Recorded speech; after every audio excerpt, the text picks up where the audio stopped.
நான் புனிதமாக பார்க்கிறேன். கடவுள் இருக்கிறார் என்ற அந்த ஒரு எண்ணம் எனக்கு இருக்கிறார். அப்படி இருந்துச்சுன்னா நான் அந்த ஆண்டவரை சந்திக்க வருவேன். கடவுள் இருக்கிறத நம்புறது எப்படி? கடவுளை ஒரு முறையாவது ஒரு நாளைக்கு சந்திப்பது அப்படிங்கிறது தான் என் ஆண்டவர் எனக்காக காத்துக் கொண்டிருக்கிறார் அப்படிங்கிற அடையாளமாக இருக்கும்.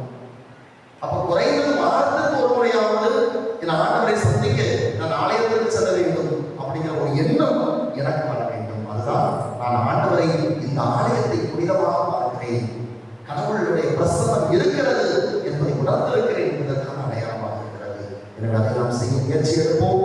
நாம் உடல் கடவுள் வாழும் ஆலயம் என்பதை உணர்ந்து இந்த உடலை அதற்குரிய மாண்போடு பாதுகாக்கப்படுகிறதாக, அதற்குரிய புனிதத்தோடு வழிநடத்தப்படுகிறதாக வாழ முயற்சி எடுப்போம். இறைவன்